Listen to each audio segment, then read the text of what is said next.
Good afternoon, everyone. Welcome to the first edition of the Washington Brief for 2025. This is Tuesday, January 7, and it is my pleasure to welcome Dr. Michael Jenkins, president of the Washington Times Foundation, which sponsors this webcast. Dr. Jenkins is also chairman of the Washington Times Holdings, the LLC that owns the Times News organization. He has led many successful fact-finding trips to Korea for policy experts and peace initiatives to the Middle East for the Universal Peace Federation. Dr. Jenkins, welcome. Thank you, Larry, and Happy New Year to everyone. Our topic today is North Korea troops in Ukraine. Kim Jong Un has sent over 11,000 troops and weaponry to join Russia's fight in Ukraine in exchange for food and oil and likely assistance with their satellite and nuclear programs. Reportedly, North Korean casualties are increasing. In fact, today we got a report that a whole battalion was wiped out from North Korea.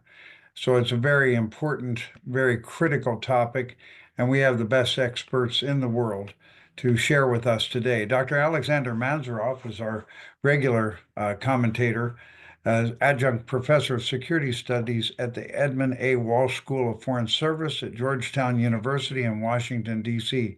He's also adjunct professor of Korean studies in the School of Advanced International Studies at Johns Hopkins University. And our moderator, Ambassador Joseph Detrani, is commentator on security issues, writes for the Times and for many other publications. He recently wrote a very powerful op-ed that Putin will abandon North Korea in the Washington Times. Ambassador Detrani was the special envoy of the six-party talks with North Korea and the former director of the National Counterproliferation Center and associate director of national intelligence. And we're honored to present to you today our guest panelist, Greg Scarlatoiu. Greg is president and CEO of the Committee for Human Rights in North Korea, HRNK, in Washington. He is among the world's leading experts on North Koreans' human rights situation and the operation of its regime. For the past 3 years, he's been a visiting professor at Yonsei University in Seoul. Prior to that, he was the professor at the Hankook University. He has been instructor and coordinator of Korean Peninsula and Japan class of the U.S. State Department's Foreign Service Institute for 11 years. Greg is president of International Council on Korean Studies. He also is a member of the advisory board for the Korea and World Politics Institute and has consulted on projects funded by the U.S. Agency of International Development, the World Bank, and the Asian Development Bank. And then he's very much in demand as a lecturer on Korean issues.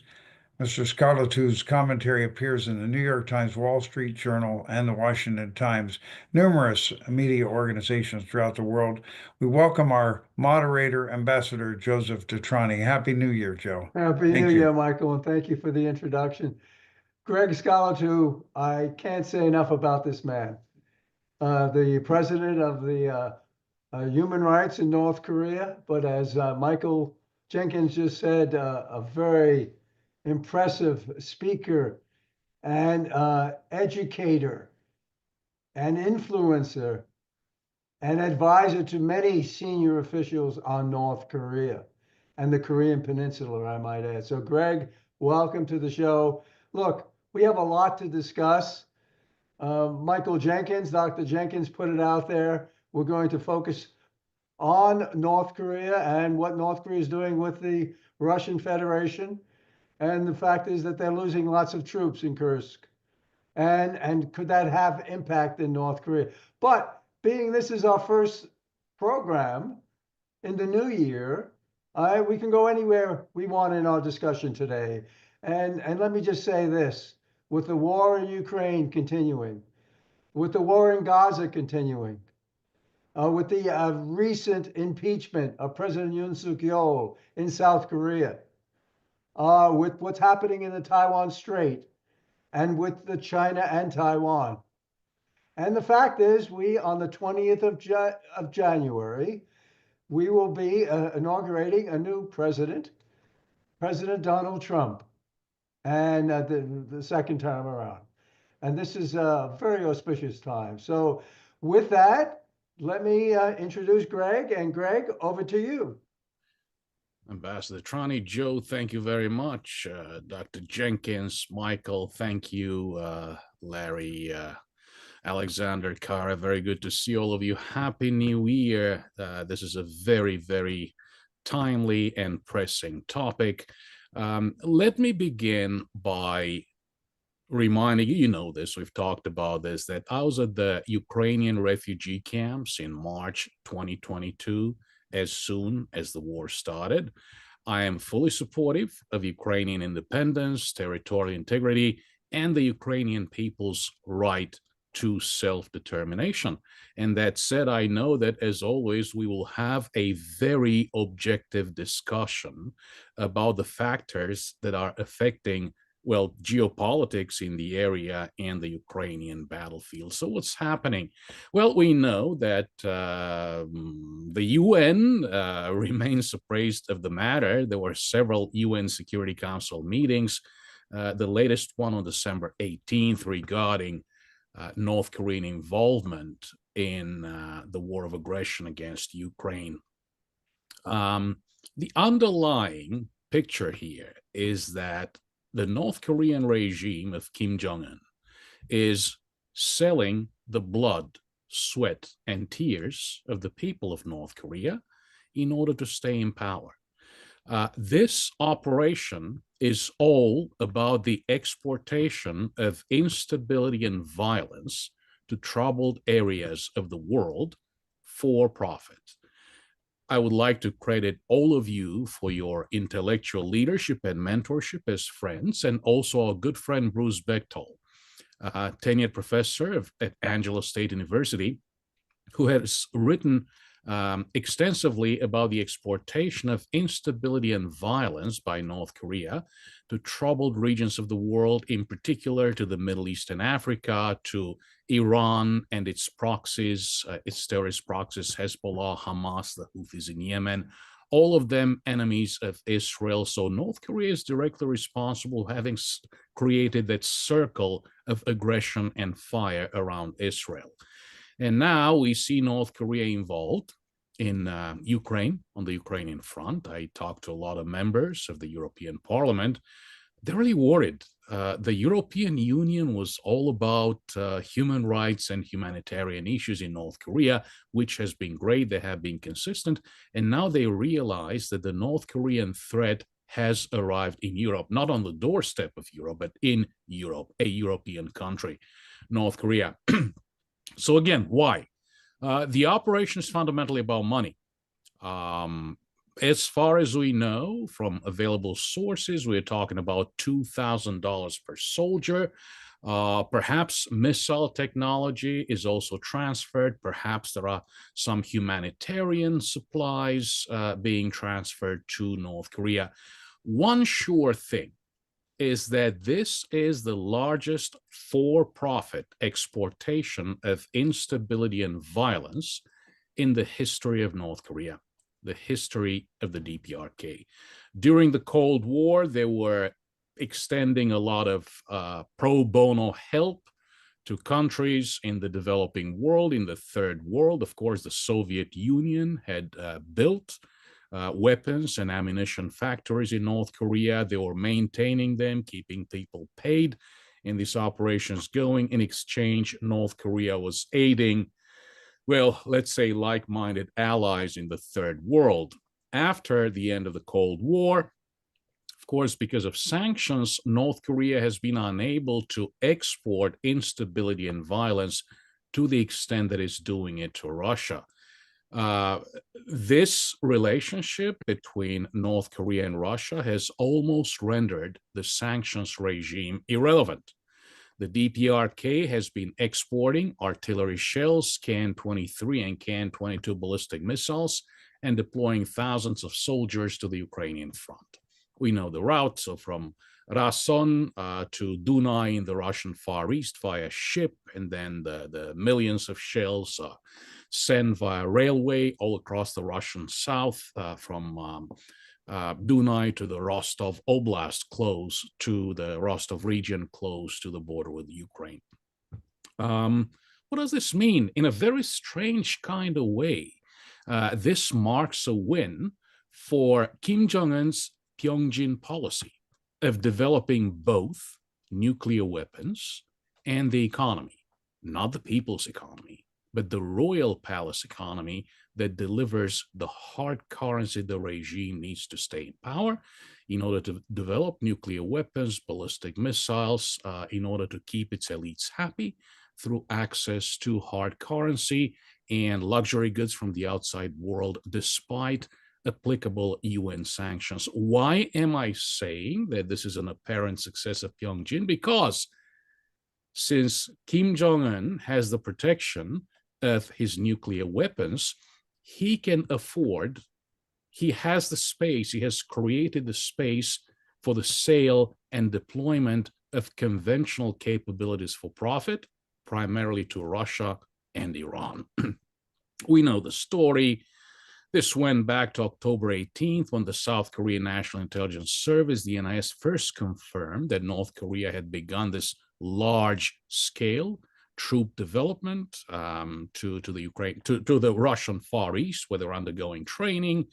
On December the 16th, Ukrainian military intelligence reported North Korean casualties, 30 of them KIAs, killed in action or wounded in combat, in the Kursk salient held by Ukrainian forces. So basically, North Korea, by providing millions of artillery shells, Can-23, Can-24 ballistic missiles to Russia, and thousands of soldiers, has escalated the level of engagement, has further internationalized the conflict. So what about these troops? We hear stories about casualties. Are they really good troops? Are they really elite? Are they just cannon fodder? The best we can do is to look at precedent. The North Koreans have deployed their forces to foreign conflicts.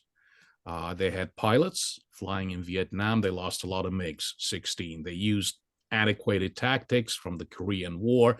They lost so many planes that the Northern Vietnamese told them, well, thank you, but no thank you, you can go back home pretty much.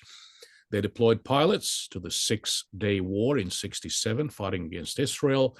They deployed pilots to the Yom Kippur War in 1973, fighting against Israel again. They took heavy casualties. Robert Mugabe's 5th Brigade in Zimbabwe committed the Matabele land massacre. They killed 20,000 Ndebele people. Those members of the 5th Brigade had been trained by North Korean special forces. They had tank crews and tanks on the Ethiopian side in the Ethiopian-Eritrean War of the late 1990s. And yes, Cholima 1, excuse me, Cholima 1 and Cholima 7, 2 special forces units deployed to the Syrian civil war, fighting in support of Assad.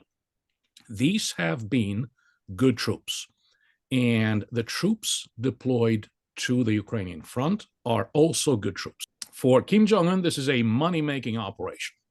It is in Kim Jong Un's best interest to advertise his capabilities, to send his best, and not just send gun fodder to Ukraine. So who are these soldiers? Based on what we know, the 11th Corps of the Korean People's Army, special forces referred to as stormtroopers or light infantry brigades, have been deployed to Ukraine. Well, to the Ukrainian front. These are the best fed, best trained troops, special forces, proficient in the use of small arms, compatible with the small arms used by the Russian military. They're jump trained, parachute jump trained. They're the best indoctrinated troops. The families are kept hostage at home. There are about 100,000 of them. According to President Zelensky of Ukraine, about 11,000 have been deployed to the Ukrainian front. Is this a critical mass? Maybe not. What is the critical mass? If they reach about 50,000, that could make a significant difference. I have become familiar with a different type of information as well. In addition to soldiers from the 11th Corps, soldiers from the Nodong-yonde, the Imingun Nodong Talyonde. Alexander and all of you will understand this. These are military disciplinary battalions. Apparently, soldiers from disciplinary battalions have also been deployed. Why? Because there are two things that probably Russia needs. Number one, numbers. Number two, good fighters, good soldiers. Would these disciplinary battalions include good soldiers? Yes, probably. We know from declassified CIA documents from the late 1950s about Soviet disciplinary battalions established by Marshal Timoshenko, ironically, a Ukrainian, Simeon Timoshenko in 1940. They were disciplinary battalions tasked with, forced labor primarily, but then these responsibilities are diversified. They were under the command of very tough colonels who received extra pay to run these disciplinary battalions. So very likely, North Korea is following the same model today. These, the 11th Corps, obviously very good troops, the best and brightest that North Korea has. Disciplinary battalions, good troops. We see the stories about the North Koreans being used as gun fodder. We have all watched the Dirty Dozen, Charles Bronson, Telly Savalas, Donald Sutherland, 1967, a penal military unit trained as commandos sent out on a suicide mission ahead of Operation Overlord. If these are disciplinary battalions, penal battalions, it doesn't necessarily mean that they're bad soldiers. Of course, the point is money-making, technology transfers, perhaps some humanitarian supplies. There's also the training. Training is perishable, but if you are to learn some lessons from the Ukrainian front, you definitely need to send some quality troops that will be able to learn, adapt. How are they faring? We hear all these stories. Yes, in war, people die. The 11th Corps specializes in operations behind enemy lines, covering the retreat of the main forces, destroying infrastructure, blowing up bridges, running command operations. Likely, they will fight as North Korean units. They may be under the Russian chain of command. They will stay cohesive. Most likely, you won't see North Koreans blended individually into Russian units. Language will, of course, be a problem, although, as Alexander may confirm, North Korean mechanics, many North Korean military mechanics speak Russian and read Russian because they have to work with manuals in Russian language, running and maintaining their weaponry. So will they take casualties? Of course, yes. It's a very new type of warfare.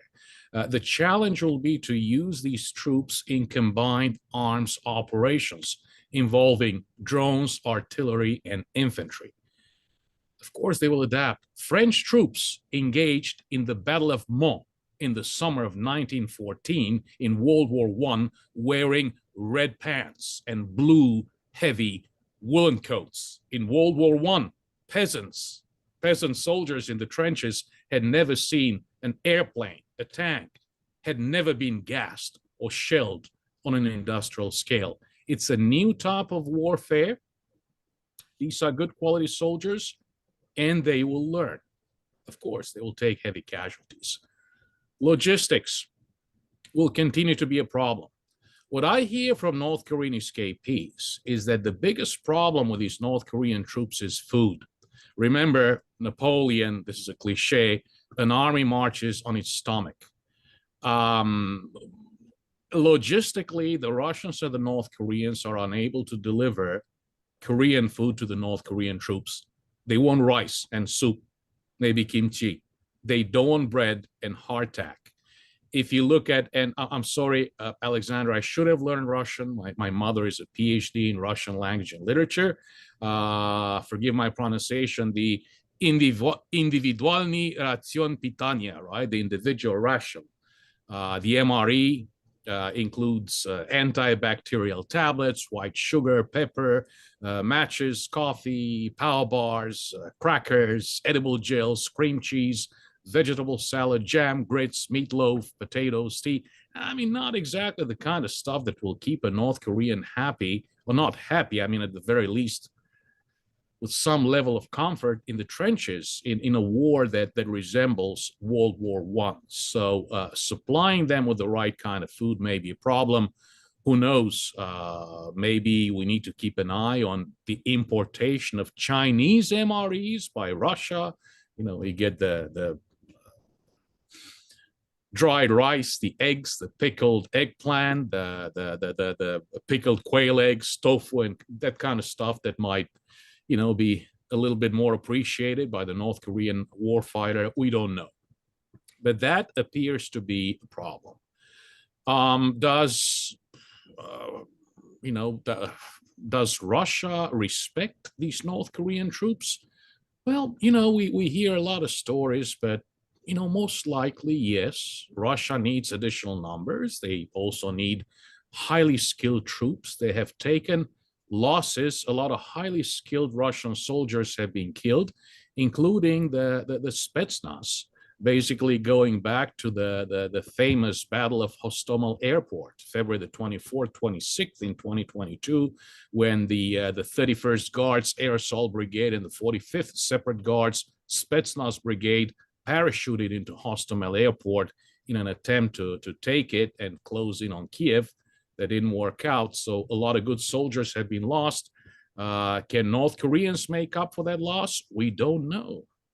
It depends on how fast they learn how to deal with this battlefield. Would Putin blame Kim? Would Kim blame Putin? Not necessarily. Putin has been fighting this war for almost 3 years, has taken horrendous losses with very little accountability, if any. Kim can always claim victory. He can always complain to his inner Korean Workers' Party and Korean People's Army circle. He can complain about the incompetence of Russian commanders while, you know, not doing this publicly. Where is this going? Who has gas in the tank? You know, on the battlefield, and I'm basically preaching to the choir here. We know how Russia fights its wars. Russia has abundant subsoil resources, a vast military-industrial complex, a lot of manpower. We see a lot of older men on the Ukrainian side of the front lines. If you watch videos, the Russian military-industrial complex has had trouble catching up with the demand for ammunition, artillery ammunition. They made up for that by means of importing from North Korea. Eventually, they will catch up. It will be very difficult to see a resolution of this conflict on the front lines through combat, in my view. It might come through dramatic political change in Russia. That change can only come from the people of Russia themselves. The last time the outside world tried to enact this kind of change was when the Germans basically brought Lenin to Russia from Zurich, Switzerland on April the 16th, 1917, and that didn't turn out too well. So eventually, the Ukrainians have fought very valiantly. They have really, really earned every square inch of land they inhabit. They have forged this very strong sense of Ukrainian nationalism. Most likely, eventually, Ukraine and Russia will have to consider the best alternative to a negotiated deal, the BATNA. They will have to find a ZOPA, a zone of possible agreement, as difficult as that might be. So, I think that this is where we are, and very strangely, North Korea has become a player in this European conflict, and everyone has come to this stark realization of the nexus between human rights violations, a regime that's treating its people like dirt, and a regime that has been threatening South Korea, Japan, Northeast Asian regional peace and security, and now European peace and security, and basically global peace and security. So that's about it. I'm going to stop right here because, Wow. Greg, that was outstanding, and there's so much to unpack. Look, you talked about North Korea's long history of providing troops to various conflicts. And they're doing it for money, they're doing it for training. You covered so much. So Alexander, over to you, and let's start the discussion. Hey, thank you very much, Ambassador and Greg. Amazing presentation. I really appreciated your insights. Let me first of all congratulate you with the new year. Happy New Year to you all. And on the topic of your presentation, I'll just say that with all my knowledge of North Korea, I do not have enough facts. I'm talking about evidence, hard evidence and facts to evaluate, let alone judge the North Korean involvement in the war in Ukraine. So when you say that North Korean participation escalated military tensions, internationalized the war, I mean, I beg to disagree because tensions were as high as one could imagine already, even without North Korean involvement. And of course, the conflict is already enormously internationalized with dozens and dozens of nations participating in it on both sides. So just very simply, in my opinion, whatever the facts, and I don't have them to make any judgment, specific facts, I believe whatever North Koreans are doing, it's really inconsequential for the progress, let alone the outcome of this war. It's purely symbolic for Russia in terms of being able to kind of say to the world, we are not alone. It's more meaningful for North Korea for the reasons which you mentioned: money making, again, technology acquisition, and what Ambassador Trani mentioned, it's the combat experience, which if they do participate, their generals, their soldiers are learning it by the day. Again, I don't want to be part of unwilling, inadvertent part of information warfare that's going on. And so I don't want to fan any unsubstantiated fake news or strategic communication points which are spread around. So I'll stop here. It's inconsequential, symbolic for Russia, more meaningful for North Korea.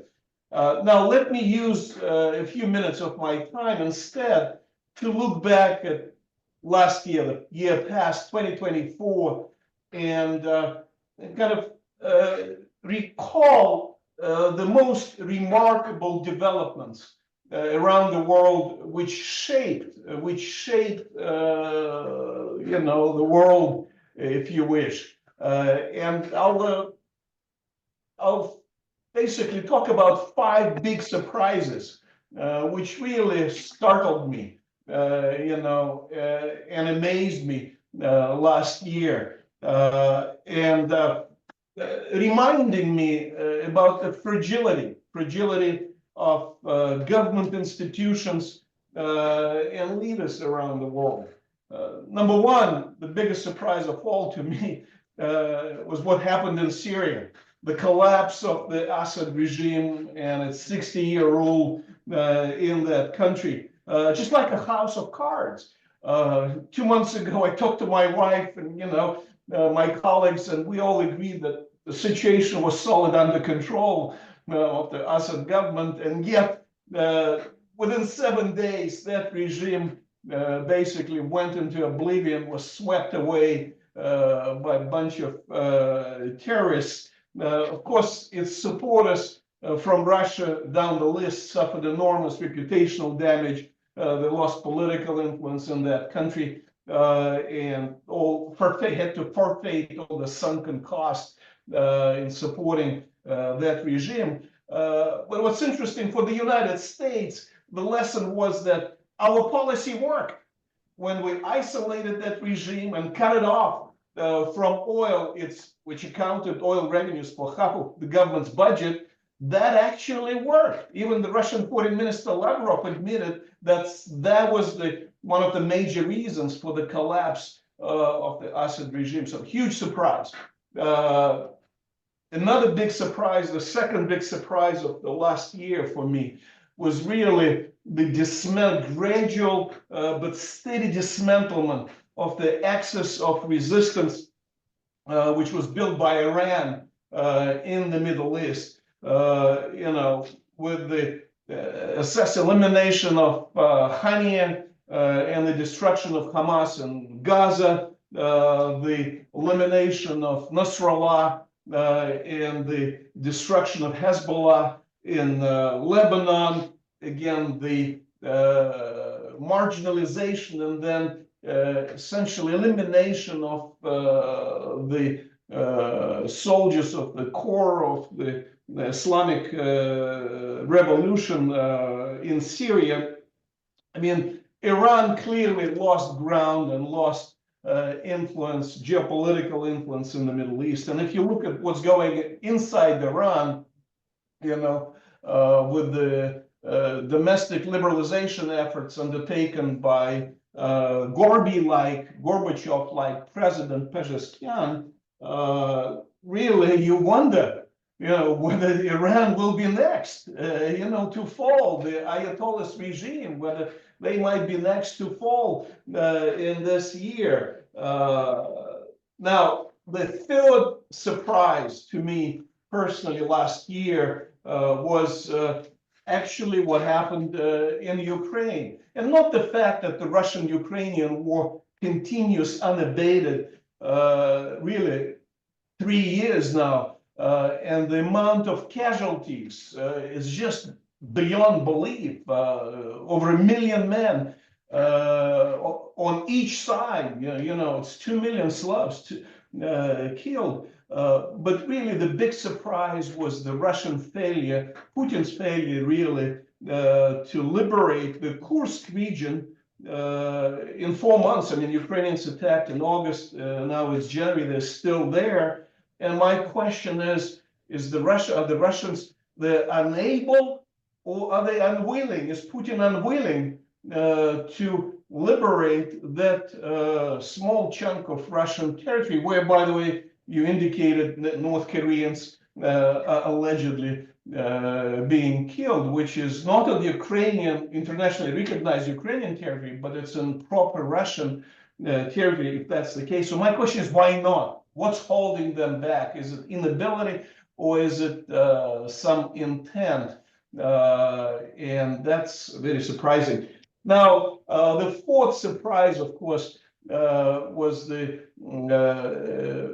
much ignored government change and party change in North Korea. I mean, last December, at the end of December, I'm not sure whether you saw the news or not, but at the 11th session of the 8th party plenum, Kim Jong Un reshuffled the government, replaced the prime minister, first deputy prime minister, a couple of ministers, national resources, commerce, and then went ahead and reshuffled the party secretariat, replacing the party secretary for science and education, party secretary for cadres and investigations, party secretary for the economy. Again, reshuffles are not surprising, but what's surprising is that there were no purges, and if anything, they just swapped places, putting officials from the government to the party positions and back and forth. So that's unusual, because in a place like North Korea, we would expect all these human rights abuses, officials being purged, disappearing, into the gulag. And here, they're just basically rotating them and using the expertise. And finally, the last surprise and I hope Ambassador DePrani might kind of elaborate on that. It was really a shocker. It was a shocking surprise to me what happened across the DMZ, in South Korea. I mean, we may talk about North Korean involvement in Russian-Ukraine war, but really, the declaration of martial law and then the impeachment of the sitting president and then the acting president came out of the blue for no obvious reason, and it really shook, the political situation on the Korean Peninsula, around the peninsula. And to me, probably the most important aspect of that was the implications on the nuclear alliance, which the United States is trying to kind of build with South Korea. We're talking about, nuclear consultations, sharing kind of our nuclear expertise on the one hand, and on the other hand, you see these kinds of really almost unprecedented developments, at least in the past 40 years. We thought that South Korea has reached a different kind of place in the world. So these were 5 shocking developments, 5 big surprises for Alexander, me do you have last a year. question? I'll finish here. I'll just ask the question. Please, ask a question. Yes, I'll ask the question. Please. Greg, what do you think? I mean, what are your biggest surprises last year? And what are your expectations for this year? I mean, what do you think, is likely? What are the major trends which are going to shape this coming year around the world? Over to you, Greg. Well, these are all great points, Alexander. I agree with you that the North Koreans have not reached critical mass on the Ukrainian front. Again, if we see 50,000, perhaps they may amount to somehow a game changer. They're still learning. How fast is that learning process? We really don't know. About the Kursk salient, I think is just inability. I don't think that Putin and the Russian forces would not want to take back Russian territory from the Ukrainians. It's still, a war of attrition. It's a very hard-fought war, and as you said, the losses are absolutely staggering. Of course, Kursk has very important symbolic value as well. That's where the T-34 defeated the German armed forces. You made a great point about the Middle East. It was the resolution and determination of the state of Israel, surrounded by a circle of fire and aggression maintained by Iran through its terrorist proxies, Hamas, Hezbollah, the Houthis, that has pushed Israel into taking decisive action to score these tactical and strategic victories. North Korea, that's another great point. And as you said, perhaps a surprise. There was a reshuffling unaccompanied by purges. Kim Jong Un went through a lot of purges, especially during the first 5 years of his administration. Everyone who could have been purged was purged, together with, tragically, associates, family members, pursuant to the Yoon Judge's system of guilt by association. Kim Jong Un is also in the process of an ideological realignment for 2 reasons. Number one, he's trying to establish his own cult of personality. Number 2, he's losing the cultural war against South Korea. You may win the ideological war. Okay, you may reach a stalemate on the ideological war through coercion, control, surveillance, punishment. But according to North Korean defectors and senior North Korean defectors, especially young North Korean people have become addicted to South Korean K-culture smuggled into North Korea. These are folks, the oldest are in their early 30s. 15 years from now, some of them are going to hold senior positions in government. So for that reason, Kim Jong Un has come up with his idea of a 2-state Korea at war. is doing away with some of the fundamental tenets of his grandfather's ideology. The system is unstable. As all of us know, ideology matters in North Korea, and people are ideologically confused. Adding a great purge to this state of confusion could really be the tipping point, and perhaps that's why he's being more careful. You're absolutely right. In South Korea, we and all of us understand the political dynamics of South Korea. I'm preaching to the choir here. Yes, you know, when President Yoon was impeached, a lot of experts were praising South Korean democracy. Of course, procedural democracy worked, no doubt about it. That was not a very good decision on President Yoon's part. It was also very poorly executed in the world of martial laws. And on the other hand, South Korea is also facing this parliamentary dictatorship, as the other side, the conservative side, calls it, and there are humongous numbers on both sides. And so far, things have been very peaceful, and this is testament to the fact that South Korea is a highly developed, modern society, highly civilized society, a true democracy.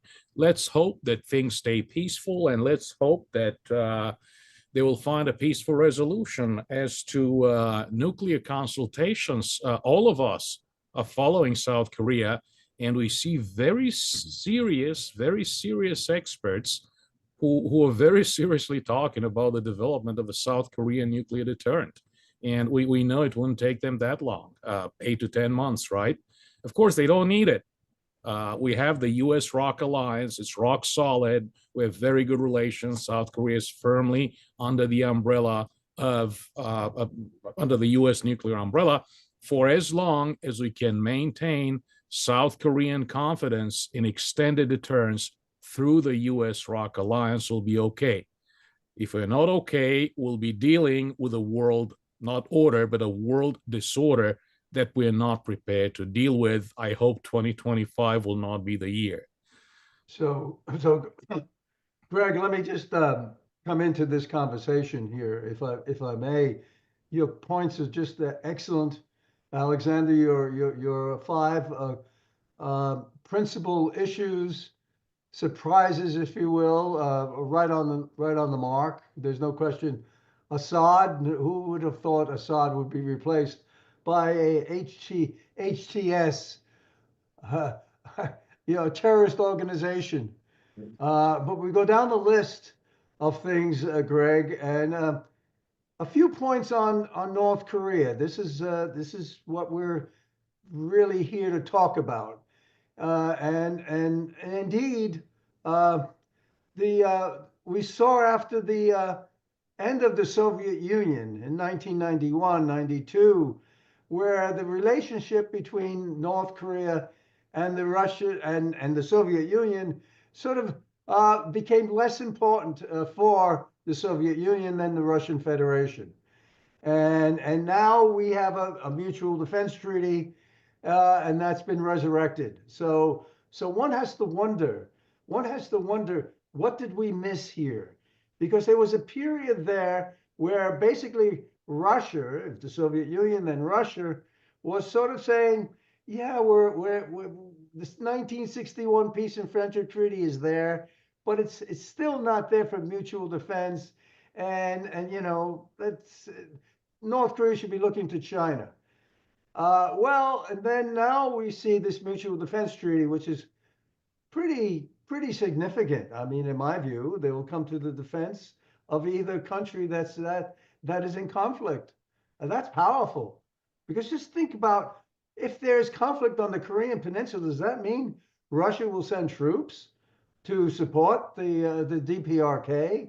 So that's a very significant development on that. But let me, because both you and Alexander talked a little about South Korea and the impeachment of Yoon Suk Yeol and what's going on there. I mean, this is also a very a period of instability, a period of time when North Korea may be saying, maybe we could do something on whether it's the Northern Limit Line, on the West Sea, or whether it's on the DMZ or something. Because the sense one has is that Kim Jong Un is emboldened now because of this new relationship with the Russian Federation, and maybe it's just my imagination on that, but I hope he would be judicious and not do something stupid, and hopefully China is advising him, and certainly Russia. I don't think Russia wants to see conflict there, but that's an open issue. And I think we have to be very careful. And now we have President Donald Trump coming back on the 20th of January. Well, I think he did some good work, President Donald Trump, in his summit in Singapore with Kim Jong Un. I think he still did good work in Hanoi. Unfortunately, Kim Jong Un wasn't prepared to give up his highly enriched uranium programs.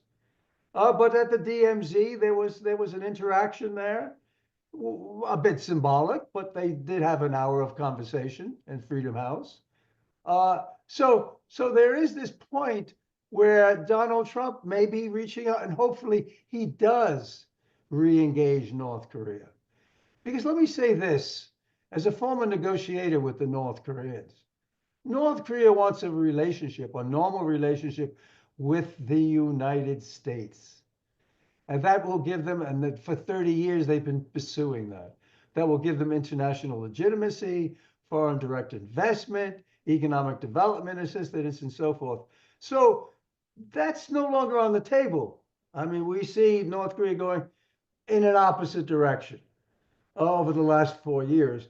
And now possibly this could be resurrected, and they could move in that area. So I have two questions for you, Greg.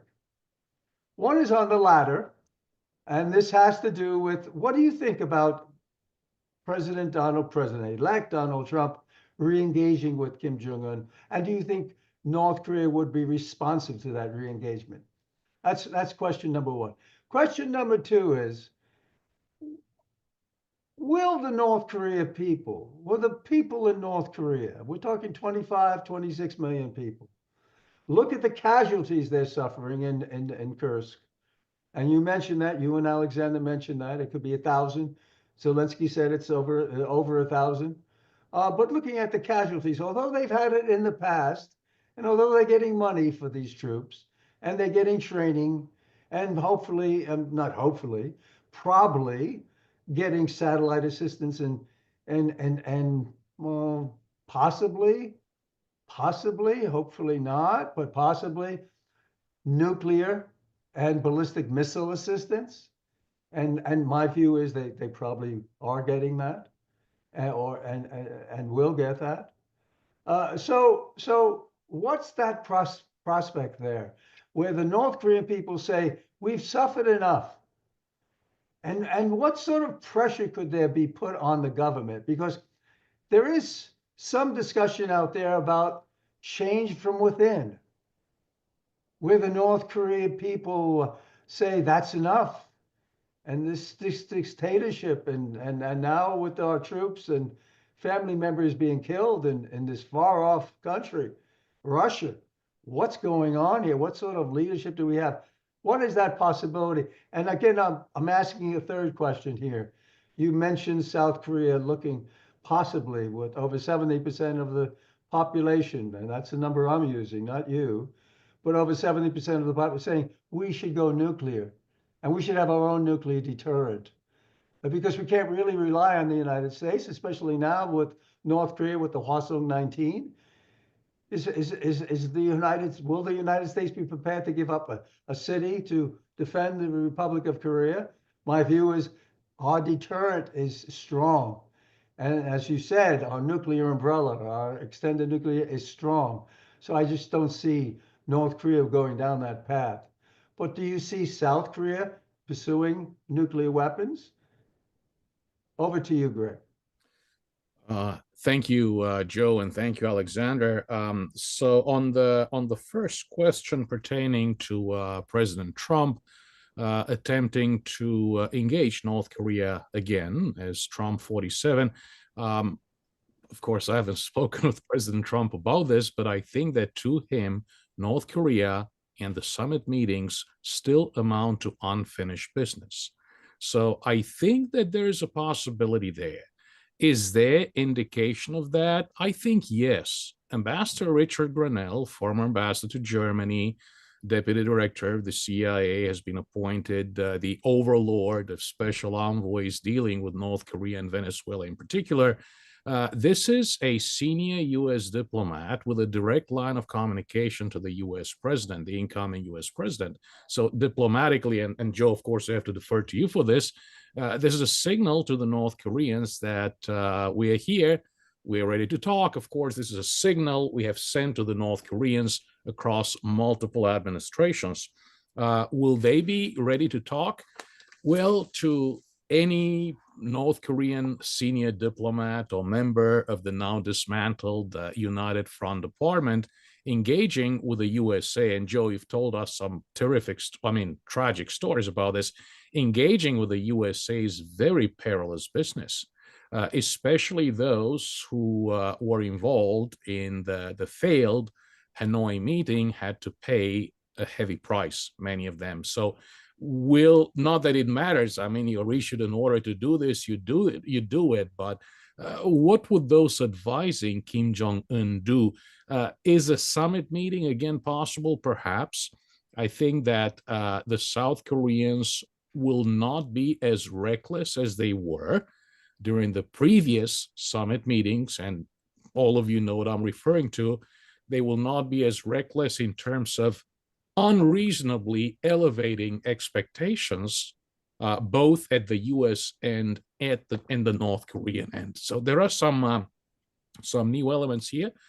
But on a fundamental level, I think that, yes, President Trump is interested in re-engaging North Korea because it's such a fundamental threat to the national security of the United States.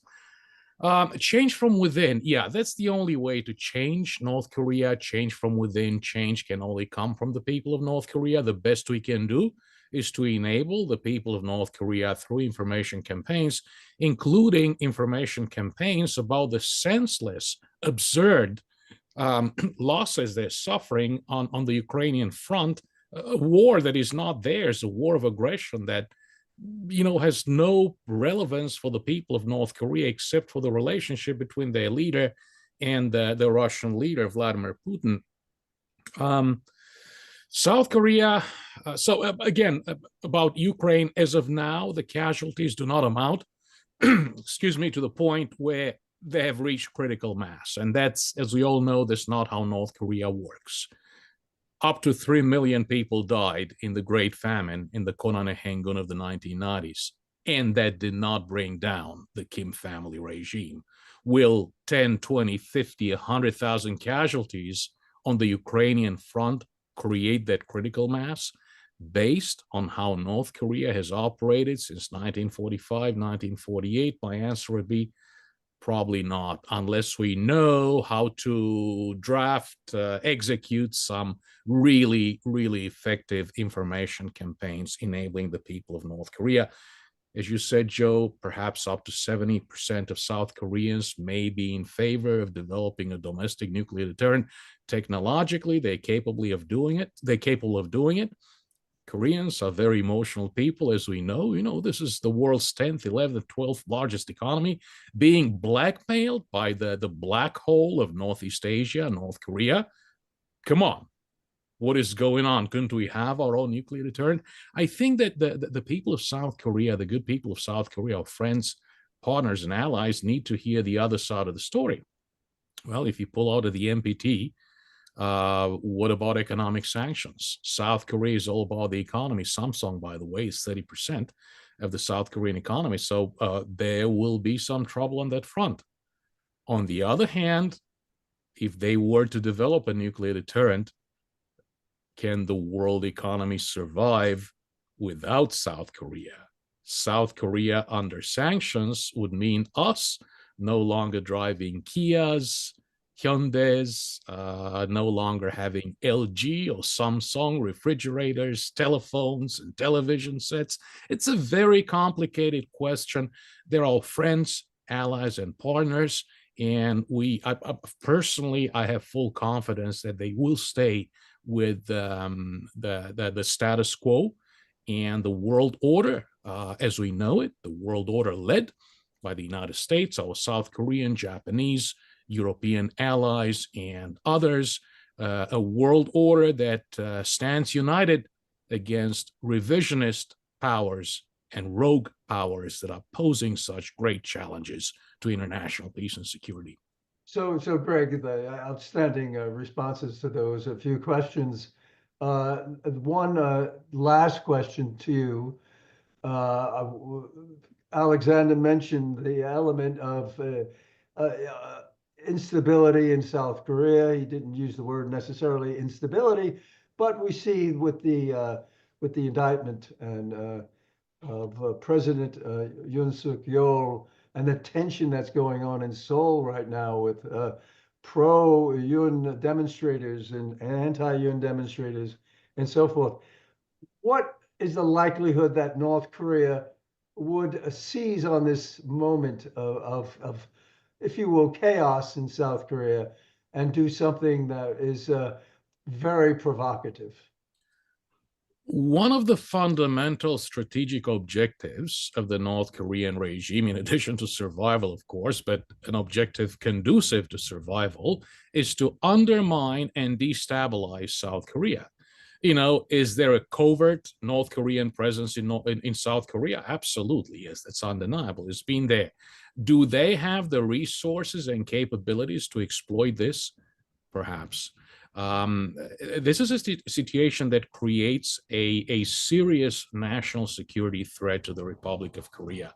Of course, the decision by President Yoon was a bad one. This is one of the world's top economies, a super highly civilized, developed democracy. It was a mistake. Did South Korean procedural democracy work? Yes. The way the other side is pushing this has nothing to do with supporting and promoting democracy.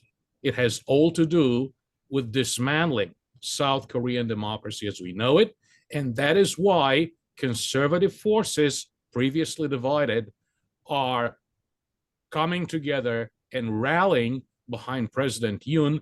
And very surprisingly, the outcome of this might be a stronger conservative side of the South Korean spectrum. As far as President Yoon is concerned, perhaps he's done, but South Korean conservatism is not dead. Perhaps the contrary is the case. Thank you, Greg. That was just an outstanding response to that question. Greg, what a great discussion we had. And thank you for sharing your views with Alexander and me and Dr.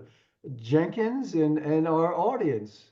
Again, on this New Year's Day, for the new year, if I will, this is the beginning of a dialogue, and the Washington Brief will take us into these deep dives. And as Alexander Monsadov indicated, there are so many issues out there. This is what we want to do in this Washington Brief. It's do a deep dive on all these subjects and bring people like Greg out and to talk about that, to generate a discussion, a dialogue. And to you, Dr. Michael Jenkins and the Washington Times, thank you for permitting us to have these discussions. Over to you, Mike. Well, we are honored with your leadership, Ambassador Detrani. Thank you, Dr. Manzaroff. And Greg, we're very, very pleased with your interaction here, your thoughts and your expertise. I think you should come back right away. I think we better do a deep dive very quickly. I want to thank the Washington Times for covering this program too, and that we're looking forward to President Trump coming through on his promises that he wants to meet Kim Jong Un right away. And Newt Gingrich said on this program he thought it would be in the first 9 months of the administration. So I think there's a lot going on. I think that Chairman Kim definitely wants prosperity. And as Ambassador Detrani said, his best ally for the long term will be the United States. So let's see what we can bring up in our next program. Joe, I want to thank everybody and really thank you to our audience. And we look forward to our next program. on the first Tuesday of every month. Thank you. Thank you. This webcast is pre-recorded.